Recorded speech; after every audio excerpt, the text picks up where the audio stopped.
నమస్కారం, నా పేరు వినయ్ కుమార్. దూరదర్శన్ వార్తలకు స్వాగతం. ముందుగా ముఖ్యాంశాలు చూద్దాం.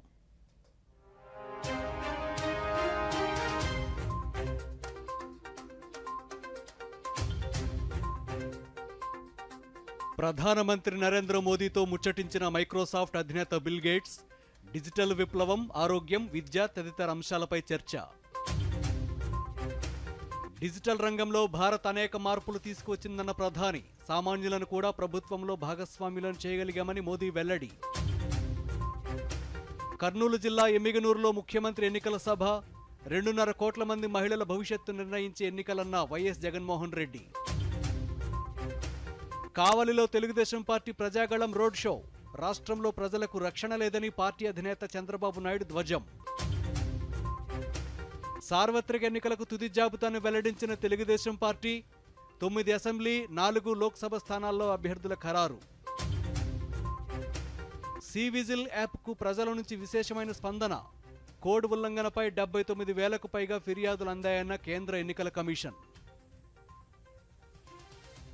ఇక వివరాలు చూస్తే, దేశంలో డిజిటల్ సాంకేతిక విప్లవంతో సామాన్యుని జీవితాల్లో గొప్ప మార్పులు తీసుకురాగలిగామని ప్రధానమంత్రి నరేంద్ర మోదీ అన్నారు. డిజిటల్ రంగంలో భారత్ చాలా మార్పులు తీసుకొచ్చిందని, నమో డ్రోన్ దీదీ పథకం విజయవంతంగా అమలవుతోందని తెలిపారు. ప్రధాని మోదీ మైక్రోసాఫ్ట్ అధినేత బిల్ గేట్స్తో ముచ్చటించారు. డిజిటల్ విప్లవం, ఆరోగ్యం, విద్య తదితర అంశాలపై చర్చించారు. సాంకేతికతను అందిపుచ్చుకోవడానికి తాను ఇష్టపడతానని, కొత్త విషయాలు తెలుసుకోవడానికి చాలా ఉత్సుకత ఉంటానని ప్రధాని తెలిపారు. భారత్ అధ్యక్షతన జరిగిన G20 సదస్సులో ఏఐ టెక్నాలజీని వినియోగించుకున్నామని చెప్పారు. కృత్రిమ మేధతో హిందీలో చేసిన ప్రసంగాన్ని తమిళంలోకి అనువదించారని ప్రధాని చెప్పారు. ఏఐ శక్తివంతమైందే, కానీ దాన్ని మ్యాజిక్ టూలుగా ఉపయోగిస్తే తీవ్ర పరిణామాలకు దారితీస్తుందన్నారు. मैंने एक कार्यक्रम लिया है नमो ड्रोन दीदी. उसके पीछे मेरे 2 लक्ष्य हैं. एक तो मैं भारत के गांवों में 3 करोड़ महिलाओं को लखपति दीदी बनाना चाहता हूँ, और वो भी एक गरीब परिवार से. तो मैं एक साइकोलॉजिकल चेंज करना चाहता हूँ. ये छोटी छोटी चीजें नहीं, बड़ी चीजें करनी है. दूसरा, गांव में महिलाएं मतलब यही काम करेगी, भैंस को चराएगी, गाय को चराएगी, दूध दोएगी, नहीं. मैं उसके हाथ में टेक्नोलॉजी देना चाहता हूँ. मैं साइकोलॉजिकल चेंज लाना चाहता हूँ. गांव के सब लोगों को लगना चाहिए कि ये हमारे गांव को बदल रही है. एआई ने जो चैलेंजेस खड़ी की है, वो मैंने देखा है कि इतनी अच्छी चीज अगर प्रॉपरली ट्रेन किया बिना किसी के हाथ में दे दी जाए तो वो मिसयूज होने की संभावना ज़्यादा है. अब मैंने एआई से जुड़े सारे ब्रेन से उनसे भी बात की. मैंने कहा शुरू में हमने कोई भी एआई जनरेटेड चीज़ है तो उस पर आना चाहिए वाटरमार्क कि ये एआई जनरेटेड है, ताकि कोई मिसगाइड ना हो. और ये बुरी चीज़ नहीं है, सिंपली इट्स एआई जनरेटेड. तो मैं उसका वैल्यू समझ लूँगा. डीप फेक भारत जैसे डेमोक्रेटिक कंट्रीज में और इतनी विशाल कंट्री में कोई एक डीप फेक में कुछ भी चीज डाल दे, जैसे मेरे ही वॉइस में कुछ ऐसी गंदी चीज डाल दे, तो शुरू में तो लोग मान जाएंगे, तो बहुत बड़ी आग लग जाएगी. तो ये जरूरी है कि डीप फेक एआई जनरेटेड और ये सोर्स है. ये आज शुरू के दिनों में, आगे चल करके क्या होगा जरूरत नहीं पड़ेगी शायद, लेकिन ये हमने कुछ डूज एंड डोंट्स उस पर सीरियसली सोचना पड़ेगा. కృత్రిమ మేధ వినియోగంలో మనం ప్రారంభ దశలో ఉన్నామని, మనం కష్టం అనుకున్నది ఇది సులభతరం చేస్తుందని బిల్ గేట్స్ తెలిపారు. ఏఐ పెద్ద అవకాశమని, దాంతో కొన్ని సవాళ్లు ఉన్నాయన్నారు. దీనికి మోదీ స్పందిస్తూ డీప్ ఫేక్ కంటెంట్ ఏఐతో సృష్టించారని గుర్తించడం చాలా అవసరమని, అందుకోసం కంటెంట్కు వాటర్ మార్కులు ఉంటే బాగుంటుందని అభిప్రాయపడ్డారు. ఈ సందర్భంగా నమో యాప్లో ఏఐ వినియోగంపై గేట్స్కు ప్రధాని అవగాహన కల్పించారు.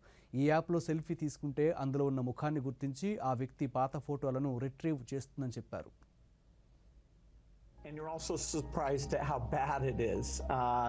It'll do things you think are hard, and then it'll fail to do some things you think are easy. It seems like AI is a huge opportunity, but there's some challenges that come with that. How do you think India will approach that? अब मैंने AI से जुड़े सारे brain से उनसे भी बात की. मैंने कहा शुरू में हमने कोई भी एआई जनरेटेड चीज है तो उस पर आना चाहिए वाटर मार्क कि ये एआई जनरेटेड है, ताकि कोई मिसगाइड ना हो। और ये बुरी चीज नहीं है, सिंपली इट्स एआई जनरेटेड, तो मैं उसका वैल्यू समझ लूंगा। हाँ, I am using my NaMo app और मैं एआई का बड़ा उपयोग करता हूँ और मेरे लिए पूरे देश में बहुत काम आता है। ये मेरा फोटो बूथ है। अब आप सेल्फी ले लीजिए इस पर, take the selfie. Okay. Yes. Wow. So you can see. Wow. Not only this, since last 20 years, मेरे साथ आपके जितने भी फोटो होंगे, जितने भी मेरी फोटो होंगे 20 साल की, सारे इस पर आ जाएंगे। कभी और किसी पब्लिक फंक्शन में मान लीजिए आपका एक 1/10 पार्ट दिख रहा है, तो वो फोटो में भी अगर मैं दिखता हूँ और आपका 1/10 भी दिखता है, वो भी उसको वो रिकॉग्नाइज करके ले आता है। तो आज टेक्नोलॉजी का कैसे उपयोग हो सकता है, और मैं मानता हूँ कि इस प्रकार के प्रयोग हमें वैल्यू एडिशन करते हैं। अब पहले क्या होता था, मैं कहीं जाता था, कोई फोटो मांगता था, देते थे। आज मैं कहता हूँ भाई तुम एआई पर जाओ, मेरे नमो ऐप पर जाओ, फोटो बूथ में जाओ, खुद की सेल्फी ले लो, आपके साथ मेरा जितना भी फोटो होगा कि कोने में आप खड़े। విద్యారంగంలో తమ ప్రభుత్వం విప్లవాత్మక మార్పులు తీసుకొచ్చిందని ముఖ్యమంత్రి వైఎస్ జగన్మోహన్ రెడ్డి పేర్కొన్నారు. మేమంతా సిద్ధం బస్సు యాత్రలో భాగంగా ఈ ఉదయం కర్నూలు జిల్లా పెంచికలపాడులో ప్రారంభమైన బస్సు యాత్ర పాలకుర్తి, కోడుమూరు, వేముగోడు, రాళ్లదొడ్డి మీదుగా ఎమ్మెగనూరుకు చేరుకుంటుంది. ఎమ్మెగనూరులో జరిగిన బహిరంగ సభలో ముఖ్యమంత్రి వైఎస్ జగన్మోహన్ రెడ్డి మాట్లాడుతూ తమ పాలనలో 80% ఉద్యోగాలు ఎస్సీ, ఎస్టీ, బీసీ, మైనార్టీలకు ఇచ్చామన్నారు. 2,70,000 కోట్ల రూపాయల నిధులను పారదర్శకంగా సంక్షేమ పథకాల లబ్ధిదారులకు అందించామన్నారు. ఇంటి వద్దే పెన్షన్ అందిస్తున్నామన్నారు. రైతులందరూ ప్రభుత్వానికి అండగా నిలవాలని ముఖ్యమంత్రి కోరారు. ఈ అబద్ధాలను, ఈ కుట్రలను, వీటి అన్నింటినీ కూడా ఎదుర్కొంటూ పేదల భవిష్యత్తుకు అండగా నిలిచేందుకు నేను సిద్ధం. మీరంతా సిద్ధమేనా?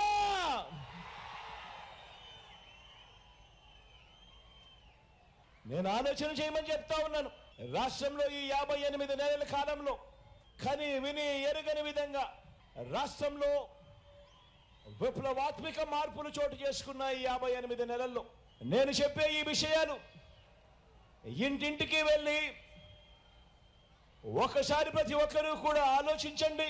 ఈరోజు మన బడులలో జరుగుతా ఉన్న మార్పులు, ఈరోజు మన విద్యారంగంలో జరుగుతా ఉన్న మార్పులు ఎలాంటివి అంటే 10-16 ఏళ్ల తర్వాత పిల్లాడు చదువుల తర్వాత ఆనాటి ప్రపంచంలో ఎలా ఉంటారు, ఎలా ఉండాలి అని వీరి గురించి ఆలోచించి ఆ బిడ్డల భవిష్యత్ కోసం వారు తలెత్తుకొని సమాజంలో నిలబడేలా వారి భవిష్యత్ కోసం మంచి నిర్ణయాలు తీసుకుంటున్న ప్రభుత్వానికి ఏ పేద కుటుంబమైనా కూడా మద్దతు పలకకుండా ఎందుకు ఉంటుంది అని ప్రతి ఒక్కరూ కూడా ఆలోచన చేయమని కోరుతా ఉన్నా.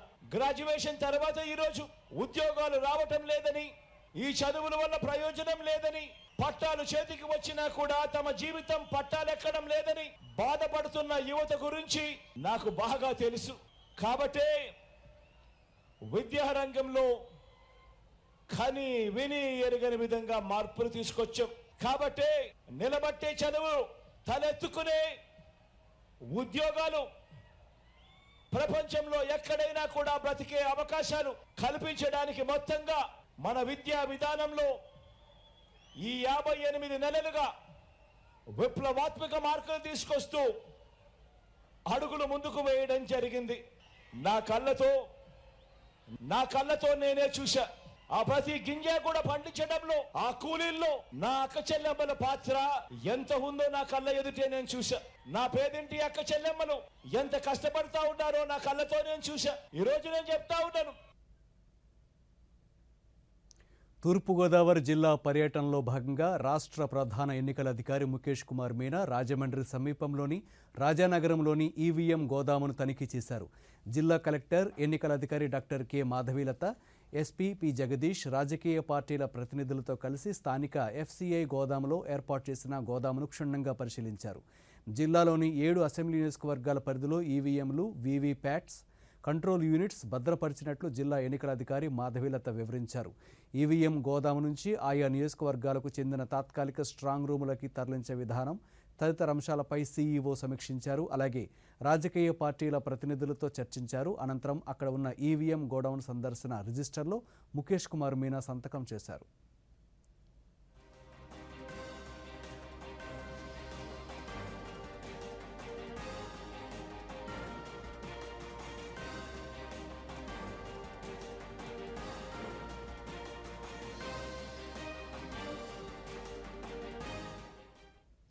రాష్ట్రంలో ప్రజలకు రక్షణ లేకుండా పోయిందని తెలుగుదేశం పార్టీ అధినేత నారా చంద్రబాబు నాయుడు పేర్కొన్నారు. ప్రజాగళం ప్రచార యాత్రలో భాగంగా శ్రీ పొట్టి శ్రీరాములు నెల్లూరు జిల్లా కావలిలో జరిగిన రోడ్ షోలో ఆయన మాట్లాడుతూ ప్రజల ఆస్తులను వైసీపీ నేతలు దోచుకుంటున్నారన్నారు. ప్రశ్నించిన వారిపై అక్రమ కేసులు పెడుతున్నారన్నారు.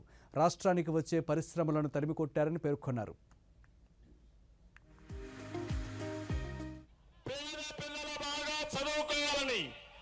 బెస్ట్ అవైలబుల్ స్కూల్స్ సీట్లు ఇచ్చాం. వాళ్ళ భవిష్యత్తు కోసం కృషి చేసిన పార్టీ తెలుగుదేశం పార్టీ. అది పేదల పెన్నిదిగా పనిచేశాం.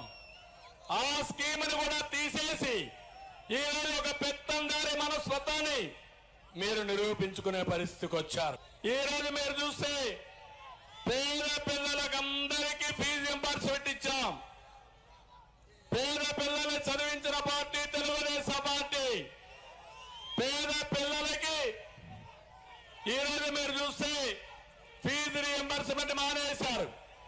ఎవరు పెత్తందారులో మీరే ఆలోచించుకోండి. అన్నింటికంటే ముఖ్యంగా 9 సార్లు కరెంటు ఛార్జీలు పెంచి, పెట్రోల్ డీజిల్ ఛార్జీలు పెంచి, నిత్యావసర వస్తువుల ధరలు పెంచి పేదవాడి పుట్టగొట్టి ఆదాయం లేకుండా చేసిన వ్యక్తి ఈ జగన్మోహన్ రెడ్డి. నిజమైన పెత్తందారి వ్యవస్థకు మారు రూపాయి ముఖ్యమంత్రి. నేనేం చేయబోతున్నానో మీకు చెప్పాల్సిన బాధ్యత నా పైన ఉంది. 5 సంవత్సరాలు ఏం చేయబోతామో నిర్దిష్టంగా మీ అందరికీ హామీ ఇస్తున్నా. అన్ని వర్గాలను ఆదుకుంటా, బడుగు బలైన వర్గాలకు అండగా ఉంటా, పేదవాడికి తోడుగా ఉంటాం. ఇంకో పక్క మీ ఆదాయాన్ని పెంచి, మీ ఖర్చులు తగ్గించి, మీ జీవితాల్లో కూడా మెరుగైన జీవన ప్రమాణాలు ఇవ్వడానికి నేను ప్రయత్నం చేస్తా. ఆడబిడ్డ నిధి కింద ప్రతి ఆడబిడ్డకి నెలకు 1500 రూపాయలు మీ అకౌంట్లో వేసే బాధ్యత నాది. తల్లికి వందనం. మీ ఇంట్లో ఒకరుంటే 15,000, ఇద్దరుంటే 30,000, ముగ్గురుంటే 45,000, నలుగురుంటే 60,000 ఇచ్చే బాధ్యత మాదని మీ అందరికీ హామీ ఇస్తున్నా. మళ్ళీ హామీ ఇస్తున్నా, ప్రతి ఒక్క ఇంటికి 3 గ్యాస్ సిలిండర్లు ఉచితంగా ఇచ్చే ఏర్పాటు, దీపం వెలిగించే ఏర్పాటు కూడా చేస్తా. ఇది కాకుండా ఆర్టీసీ బస్సుల్లో ఎక్కడ పోవాలన్నా మా ఆడబిడ్డలు దర్జాగా బస్సు కూర్చోండి, నచ్చిన ఊరికి పోండి, మళ్ళా తిరిగి రండి. ఎవరు అడగకుండా మిమ్మల్ని ప్రయాణ సౌకర్యం ఏర్పాటు చేస్తా. అదే మాదిరిగా ప్రతి ఒక్క రైతుకి 20,000 రూపాయలు సంవత్సరానికి ఇచ్చే కార్యక్రమానికి శ్రీకారం చుడతాం. 3 పార్టీలు కలిసి వచ్చాయి, 3 పనిచేస్తున్నాం.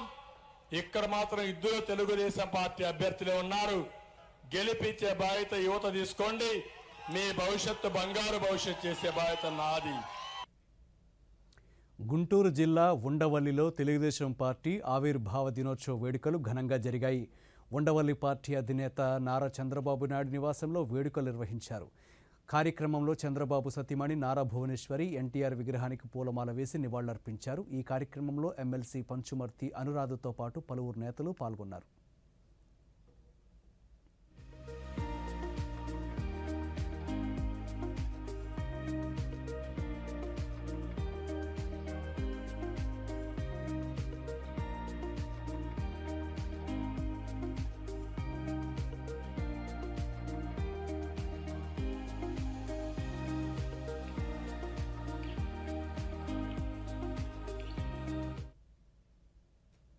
ఇప్పుడు ఒక షార్ట్ బ్రేక్ తీసుకుందాం.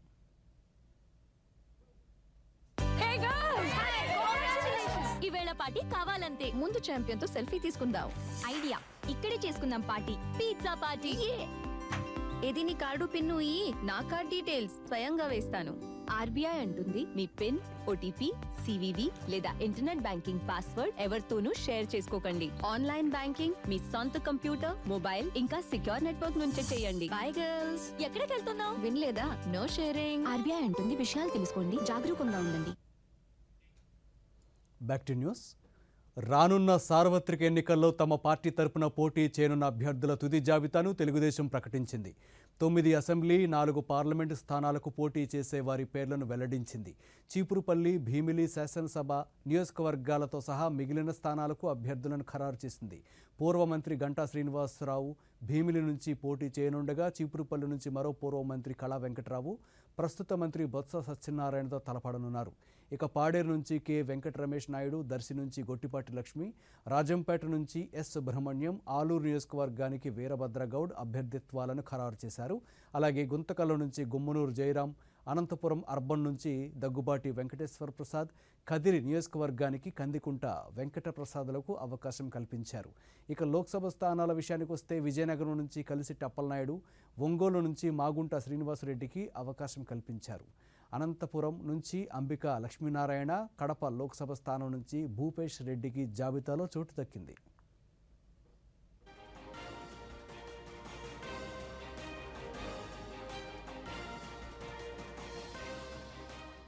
తెలుగుదేశం పార్టీ 42వ ఆవిర్భావ దినోత్సవం సందర్భంగా అధినేత నారా చంద్రబాబు నాయుడు పార్టీ నేతలు, కార్యకర్తలు, అభిమానులకు శుభాకాంక్షలు తెలిపారు. కందుకూరి వీరేశలింగం, గురజాడ అప్పారావు, పొట్టి శ్రీరాములు, అంబేద్కర్, జ్యోతిబా పూలే వంటి మహాశయుల స్ఫూర్తిగా 1982లో ఇదే రోజున తెలుగుదేశం పార్టీని నందమూరి తారక రామారావు ప్రకటించారని, రాజకీయం అంటే అధికారం అనుభవించడం కాదని, ప్రజలకు సేవ చేయడం అంటూ దేశ రాజకీయాలకు సంక్షేమ పాలన నేర్పారని సామాజిక మాధ్యమం ఎక్స్ వేదికగా పేర్కొన్నారు. బడుగు బలహీన వర్గాల ప్రజలు కేవలం ఓటర్లుగా మిగిలిపోకుండా రాజకీయాలను శాసించే స్థాయికి వెళ్లాలని, ఇటు పార్టీలోనూ అటు పాలనలోనూ పదవులు ఇచ్చారని, ఆనాటి నుంచి నేటి వరకు తెలుగు ప్రజల ఖ్యాతి, అభ్యున్నతి లక్ష్యంగా టీడీపీ నిమగ్నమైందని పేర్కొన్నారు. తెలుగుదేశం ఇక ముందు కూడా ఇదే అంకిత భావంతో తెలుగు ప్రజల బంగారు భవిష్యత్తు కృషి చేస్తుందని చంద్రబాబు నాయుడు పేర్కొన్నారు. పేదరికం లేని రాష్ట్రంగా ఆంధ్రప్రదేశ్ను తీర్చిదిద్దడమే తెలుగుదేశం పార్టీ లక్ష్యమని ఆ పార్టీ అధినేత నారా చంద్రబాబు నాయుడు తెలిపారు. వచ్చే ఎన్నికల్లో టీడీపీని గెలిపిస్తే రాష్ట్రంలో అభివృద్ధి, సంక్షేమం, సంపదను సృష్టించడంపై దృష్టి సారిస్తామని చంద్రబాబు అన్నారు. ఈ ఉదయం బనగానపల్లిలో ప్రజాగళం రోడ్ షోలో ఆయన మాట్లాడుతూ జగన్మోహన్ రెడ్డి 10 రూపాయలు ఇచ్చి ప్రజల నుండి 100 రూపాయలు తీసుకునేలా వ్యవహరిస్తున్నారని విమర్శించారు. మొత్తం వ్యవస్థలను జగన్మోహన్ రెడ్డి భ్రష్టు పట్టించారని ఆరోపించారు. ఈరోజు మీరందరూ టెక్నాలజీ వాడుతున్నారంటే, సెల్ ఫోన్లు వాడుతున్నారంటే అది కూడా తెలుగుదేశం పార్టీ చూపించిన చొరవే. ఈరోజు పవర్ సెక్టర్ లో రిఫార్మ్స్ వచ్చాయంటే అది తీసుకొచ్చింది కూడా తెలుగుదేశం పార్టీనే. కడాన అవుకులో ఎక్కడైతే మీకు ఈరోజు కరెంటు ఉత్పత్తి చేస్తున్నామో అవన్నీ మీరు చూస్తే అవన్నీ కూడా రావడానికి ఓర్వకల్లో కూడా 1000 మెగావాట్ల సోలార్ ఎనర్జీ వచ్చిందంటే అది తెలుగుదేశం పార్టీ దూరదృష్టి. ఇలాంటి అనేకమైన వినూత్నమైన కార్యక్రమాలతో ముందుకు పోయాం, సంపద సృష్టించాం. ఈ రోజు ఒకటి హామీ ఇస్తున్నా, ఆ రోజు 2020 విజన్ తయారు చేశాం. హైదరాబాద్ నగరాన్ని ప్రపంచంలోనే నెంబర్ 1 గా పటంలో పెట్టిన ఘనత తెలుగుదేశం పార్టీది. రాష్ట్రం విడిపోయింది. విడిపోయిన తర్వాత అనేకమైనటువంటి సమస్యలు వచ్చాయి.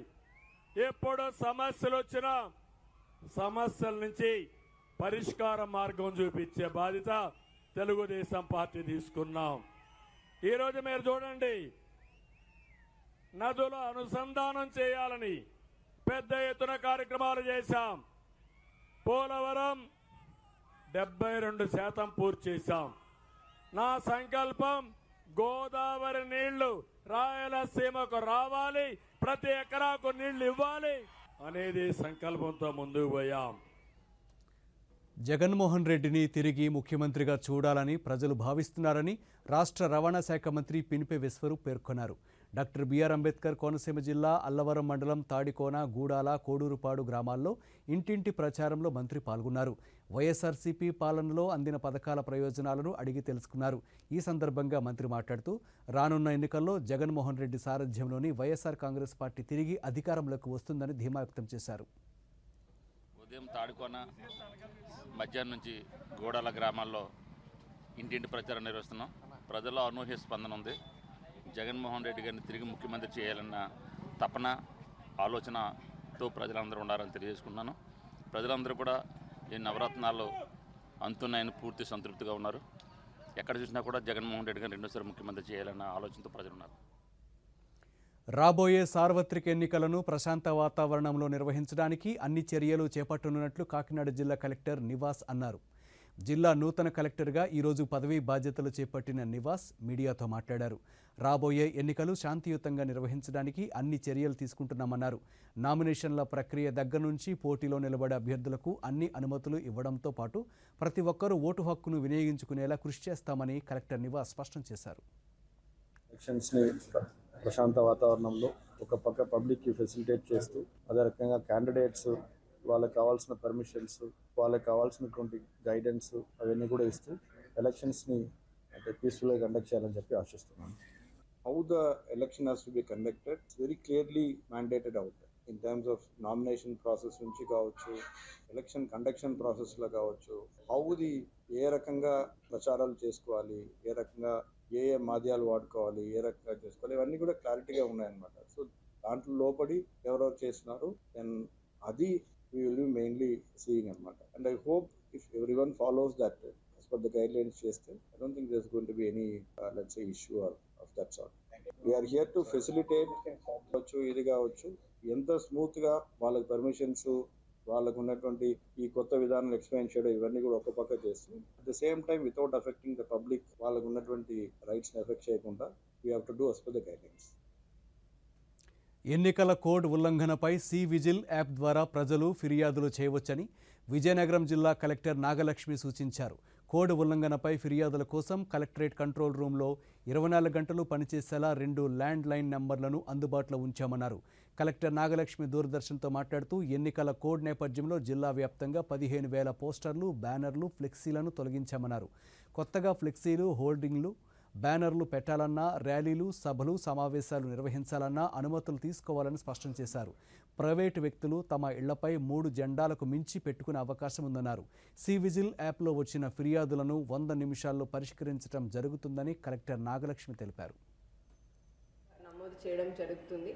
అంత మీరు ఎటువంటి డిస్ప్లే మెటీరియల్ పెట్టుకోవడానికి అవకాశం లేదు. మనకి ఫస్ట్ వాల్ రైటింగ్ అనేది పూర్తిగా అవకాశం లేదు. మీరు ఇన్ రైటింగ్ ఎన్ఓసి ఇవ్వడానికి మీకు ఏదైనా అభ్యంతరం ఉన్నా, బిల్లింగ్ లేకపోతే ఖచ్చితంగా ఇంట్లో మీరు బయట ఫ్లాగ్ కానీ ఇంకా స్టిక్కర్ కానీ ఏది కూడా డిస్ప్లే చేయడానికి అవకాశం లేదు. ఇంకా ఫ్లెక్సీస్, హోర్డింగ్స్, కట్అవుట్స్ ఇలాంటివన్నీ మాత్రము ఖచ్చితంగా మనకి హౌస్ పైన, కమర్షియల్ షాప్స్ పైన ఆల్రెడీ మున్సిపల్ వాళ్ళు, లేకపోతే రూరల్ ఏరియా అయితే పంచాయత్ వాళ్ళు, లేకపోతే కన్సర్న్ డిపార్ట్మెంట్లో వాళ్ళు మీకు అవకాశం ఇచ్చుంటే, ఆల్రెడీ పర్మిషన్ ఇచ్చుంటే మాత్రమే పెట్టాలి, లేకపోతే పెట్టడానికి వీల్లేదు. అండ్ మనకి ఓటర్స్ నమోదు ప్రక్రియ కూడా ఇంకా 15th ఏప్రిల్ వరకు నడుస్తూ ఉంటుంది. కాబట్టి ఎవరైనా ఇంకా కూడా వాళ్ళు ఓటు హక్కు కోసం పెట్టుకోకపోతే దయచేసి మీరు ఆన్లైన్లో ఓటర్స్ సర్వీస్ పోర్టల్ కానీ, లేకపోతే ఓటర్ హెల్ప్ లైన్ యాప్ ద్వారా కానీ కూడా నమోదు చేసుకోవచ్చు. ఎన్నికల సంఘం రూపకల్పన చేసిన సి విజిల్ యాప్కు అనూహ్యమైన స్పందన లభిస్తోంది. సాధారణ ఎన్నికల ప్రకటన వెలువడిన అనంతరం ఈ యాప్ ద్వారా ఇప్పటివరకు 79,000కు పైగా ఉల్లంఘనలపై ప్రజలు ఫిర్యాదు చేశారని ఎలక్షన్ కమిషన్ తెలిపింది. కాగా ఇందులో 99% ఫిర్యాదులను పరిష్కరించామని, 89% ఫిర్యాదులను 100 నిమిషాల్లో పరిష్కరించినట్లు ఈసీ ఓ ప్రకటనలో తెలిపింది. అక్రమ హోర్డింగ్లు, బ్యానర్లపై 58,500కు పైగా ఫిర్యాదులు అందగా డబ్బు, బహుమతులు, మద్యం పంపిణీకి సంబంధించి 1,400కు పైగా ఫిర్యాదులు వచ్చాయి. ఆయుధాలు ప్రదర్శించి బెదిరింపులకు పాల్పడుతున్నట్లు వచ్చిన 535 ఫిర్యాదుల్లో 529 ఇప్పటికే పరిష్కరించామని ఈసీ పేర్కొంది.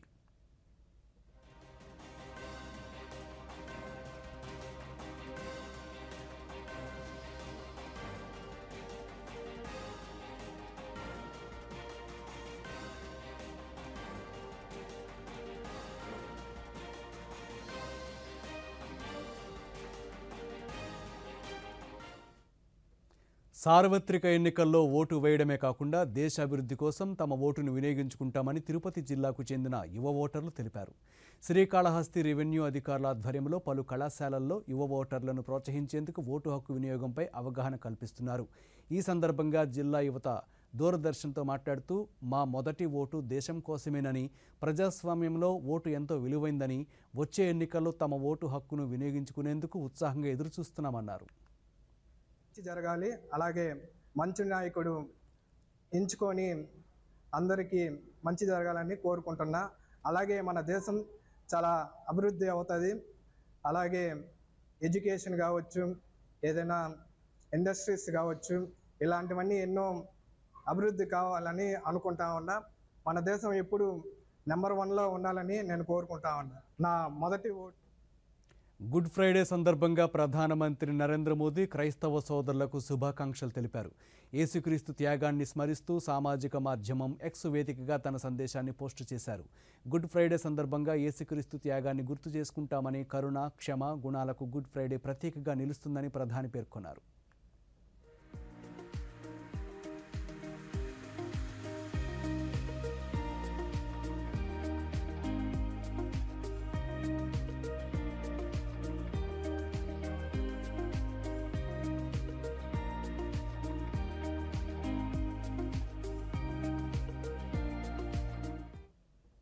యేసుక్రీస్తు సిలువ వేయబడిన సందర్భాన్ని పురస్కరించుకొని ప్రపంచవ్యాప్తంగా క్రైస్తవ సోదరులు గుడ్ ఫ్రైడేను జరుపుకుంటున్నారని రాష్ట్ర గవర్నర్ ఎస్ అబ్దుల్ నజీర్ శుభాకాంక్షలు తెలిపారు.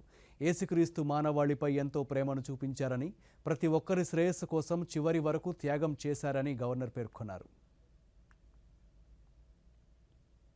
గుడ్ ఫ్రైడే సందర్భంగా రాష్ట్ర వ్యాప్తంగా క్రైస్తవ సోదరులకు ముఖ్యమంత్రి వైఎస్ జగన్మోహన్ రెడ్డి శుభాకాంక్షలు తెలిపారు.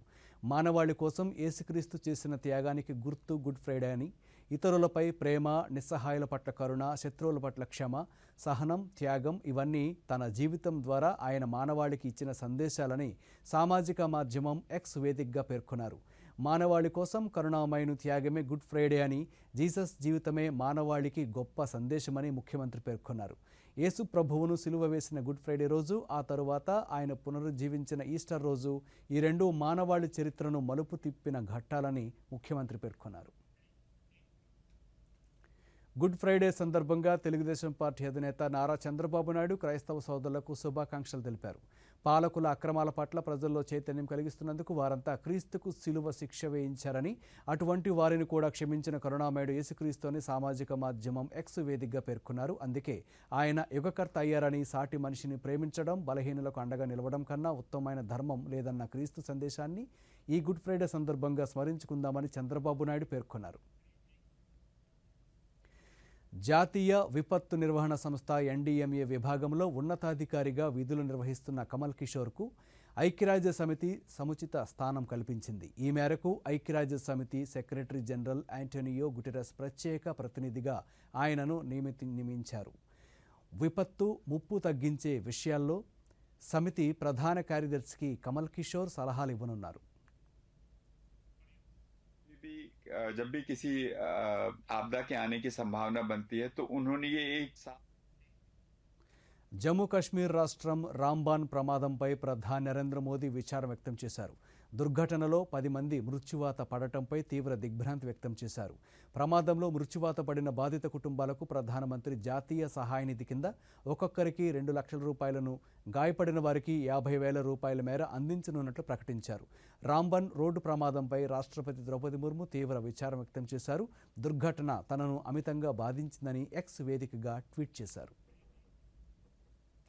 రాష్ట్రంలో ఎండ తీవ్రతతో పాటు వడగాలుపుల ప్రభావము చూపనున్నట్లు రాష్ట్ర విపత్తు నిర్వహణ సంస్థ ఎండీఆర్ కూరమన తెలిపారు. ఈరోజు 42 మండలాల్లో వడగాలుపులు వీచే అవకాశం ఉందని తెలిపారు. రేపు 44 మండలాల్లో వడగాలుపులు వీయనున్నాయి.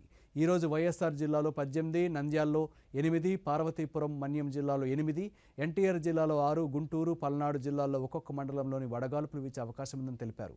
వడగాలుపుల దృష్ట్యా ప్రజలు అప్రమత్తంగా ఉండాలని సామాజిక మాధ్యమం ఎక్స్ వేదికగా కోరారు. ఎండ తీవ్రతకు గురికాకుండా తగు జాగ్రత్తలు తీసుకోవాలని కోరారు.